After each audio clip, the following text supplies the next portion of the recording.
what else was there that I wanted to bring up? Uh, well, we're pretty much rounding a month on the DC52 deal. Hmm. Anything that you've been liking that you still like with DC52? I'm still kind of in a sample mode, I guess. Most of the stuff I like, I think you already know about. Animal Man, Stormwatch, stuff like that. Let's see here. I was going to try Red Lantern. I only bought the first issue of that, so I haven't read the other ones of that yet. I think I told you I was going to give Frankenstein a chance. Mm-hmm. I've been liking the Aquaman thing. I think I told you. Yeah.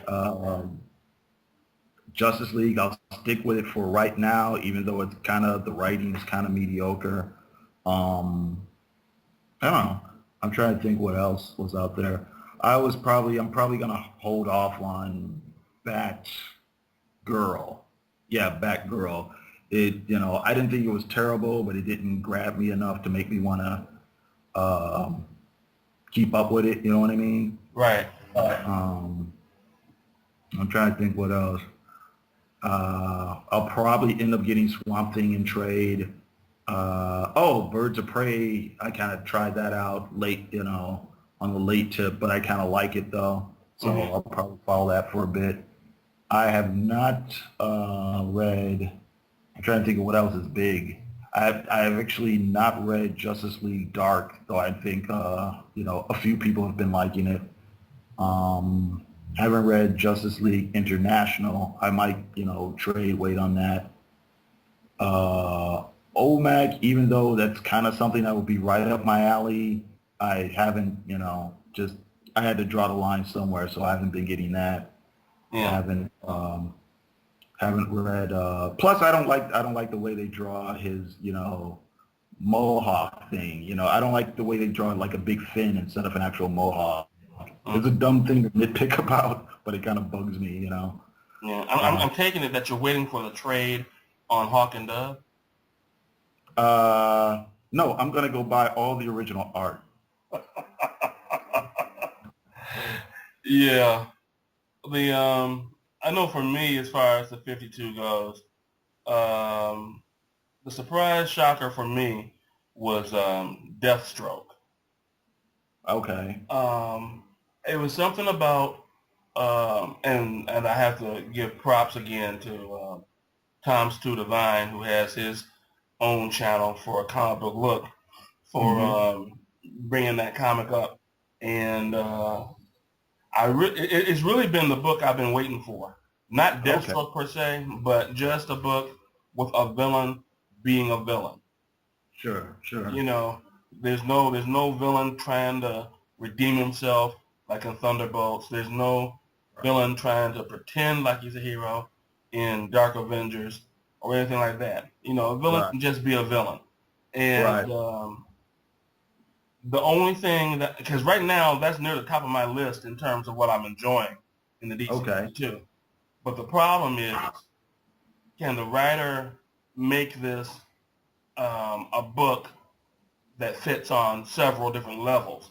Because Okay. if it's just about the kill of the month, then it can fall under its own weight and become boring rather quickly. But Sure. if he can make the book where not so much that you care about Slade, but in as much as He's making you interesting to watch. understand his motivations Okay. and stuff like that, I think DC could have a winner on its hands. Now, whether or Mm. not it's a good seller, that's a separate issue. Sure. Uh, Sure. so, Yeah, I was kind of on the fence about that last time I was at the store. They still had the first issue, and I almost got it. I almost got it. I'm still, that might be another thing to trade wait on for. if they still have it, I would urge you, if nothing else, get that first issue, because that first issue had me wigging out. Uh-huh. That was intense. Okay. Um, Another one that I think I mentioned to you before was, although I despise the art, the story I think more than enough makes up for it, and that's that I Vampire. Okay. You know, Okay. I Now, found that to be very intriguing. okay, I haven't read that. I have not read that. But is the premise is like vampires in the DC universe or the DC superhero universe, or Well, am I misunderstanding the premise? you're kind of right. They're not like vampires that have been established somewhere else within DC, but they're vampires that are within DC's current continuity. Mm-hmm. Because there's a line in it. I'm paraphrasing, but there's a line in it where the baddest of the bad vampires, who's female, says something like narrates a thing where she's saying, what has happened to us, referring to the vampires. What has happened to us where um, our reign has dwindled um, so much that masked men who have parlor tricks have now taken over the headlines per se, Mm-hmm. you know. Sure. And Okay. so, I thought that was cool. Okay. But Green Lantern Corps, which I never thought I would be getting. Okay. I give props to YouTuber Rodney383 for putting a review of that comic out because Okay. I didn't think I'd be getting anything that had Lantern in the title. You were talking about Red Lanterns, and I don't know if I had said this to you in another Skype conversation, but um, opening to that first page and seeing a cat with a six pack. Oh, ha ha ha There was no ha. way. Right. There was no way I was getting that. I mean, So, you know, I like I like Ed Bennett's art, but uh, it just wasn't happening. you know what? That actually made me laugh. The what's the character? Dexter the house cat or whatever. Yeah. That actually kind of made me laugh. You know what I mean? Um, How does he say the oath, by the way? oh well, he's evil. Aren't the Red Lanterns full of rage? Do they have an oath? Yeah, all of them have an oath. Oh, okay. I think they said it almost as one. The principal lanterns in Blackest Night. Oh, okay, okay. They don't go into the specificity. I don't think in terms of what each oath is. Uh-huh. Somebody, Hal Jordan or somebody, kicks it off, and then everybody else does their thing. Thing, okay. He meows it, right? Well, one would imagine, but that seems like that would be DC back in the '40s doing something like that. That's actually what made me laugh. Just like the I guess tomfoolery of it. And I gotta admit, I have not been following like, any of like the Green Lantern like titles for like the last few years, I didn't, I was on, I haven't been reading the last couple years, haven't been reading Core, haven't been reading the Hal Jordan thing. I think I kind of lost interest maybe after the first few issues of Hal Jordan Rebirth. Hmm.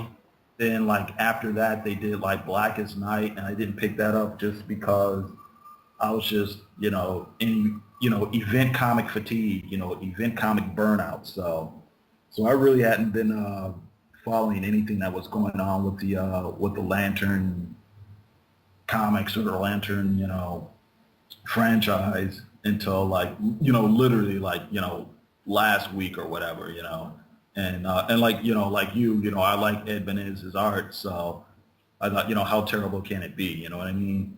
Right. But, you know, but yeah, that actually kind of made me laugh to see like, uh, Space Cat or whatever he's supposed to be spitting up his, evil rage blood or whatever. It was kind of funny to me. I mean, it's like you said, it's something DC would have done in like the 40s or 50s. Yeah. Oh, you know what? That's the next comic they got to do then. They got to do Dexter the Cat meets Crypto. Yeah. I hope not. But secondarily, like I mentioned, I like Ed Bennett's art, but the drawback um, in liking his art is one of my key components in liking his art is I like how he draws the female form. Sure. And to my knowledge, there's only one. Well, I think there's two ladies in it, but one of them is not aesthetically pleasing to the eye. Mm-hmm. And I know there were some people commenting on some message boards that they could do without seeing gratuitous ass shots, so to speak. Right. Which Right. I don't. Right. Which me personally, I didn't have a problem with. But as far as Red Lanterns go, I don't want to see gratuitous ass shots of dudes. So I had to. That's another reason I had to pass it up. If Mhm. it was the Star Sapphire Core, maybe I'd pick it up. I'd definitely pick it up if it was Star Sapphire Core. And Ed Benes is drawing it. Okay. But Yeah. yeah, OMAC is something I kind of almost want to try now, just because of um, a person that we both know mutually, Howler Mouse, speaks very highly of. Oh, sure. But I just cannot get with that that mocked up Kirby-esque art of his. Sure. Although I will say, when I did thumb through it most recently, it wasn't as eye bleeding as I remembered it to be. Okay. So perhaps he has grown with that style a little bit, but it still hasn't made me want to pick it up though. Oh, okay. Okay. But I That's was never fair a big enough. OMAC fan to begin with, so it's no biggie for me. Okay. Now, what about, have you tried, and I haven't read it, so I don't know what's going on with it. Have you tried the new Black Hawk thing? No, no. I thumbed through it. I thought the art was okay, but kind of boring. Mm. And to me, they're basically a cross between Sergeant Rock and Shield.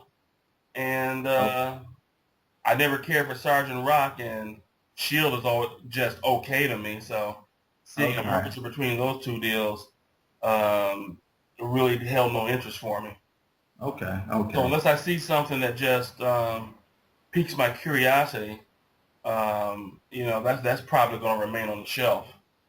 Okay. Okay. Yeah, that's kind of how I felt like it was. I know other people have tried to compare it to um, like the GI Joe comics, but it just kind of seemed like it was a retread of that type of stuff, like you said, Shield, GI Joe, whatever, and it Hmm. just seemed those actual comics are still around. You know what I mean? Hmm. You know what I'm saying? Like I would actually go out and buy the actual GI Joe comic than to buy the kind of lukewarm version of GI Joe. Right, right. Go straight to the source. You know Yeah. How about Men at War? You know anything about that?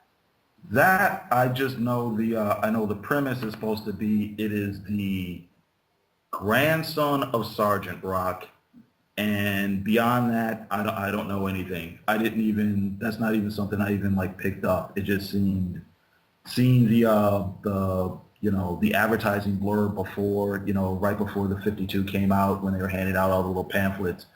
It just didn't sound interesting to me. Matter of fact, it was like you had Men at War and you had Black Hawk,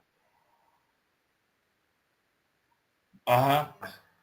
and it made it sound like these were actually the same comic with a different title. Oh, okay. So I mean, like you said, you thumbed through Black Hawks. I thumbed through it. I didn't even thumb through Men at War. Who knows? It might be good. It might be good. I don't want to put it down, but it just didn't seem interesting to me. Yeah, yeah. I haven't come across any YouTube videos on it either. I think Mm, the most I've seen on it is maybe a couple of positive comments on the Inveterate Media Junkies website. okay. But beyond that, yeah, I haven't really um, seen anything, one way or the other about it. Okay. That seemed in a way, and of course I have no idea what the editors or management or anything like that were thinking, but in a way it seemed to me like that was one of their comics they put out to fill their quota, so to speak. You know what I mean? Hmm. Like okay, we're gonna put out 52 comics. Okay, we're gonna do this with Spider-Man. I'm sorry, this with Batman. This with Justice League. This with these other people, and we're gonna hold back some of our other characters on a wait and see basis. But we still have these slots we need to fill. So let's put out Men at War and let's put out, you know, Red Hood and the Outlaws and stuff like that. You know what I mean? Mm-hmm. That just seems like I hate to say throwaway title, but that's kind of how it feels. It seemed. I don't know. Does that make any sense? I remember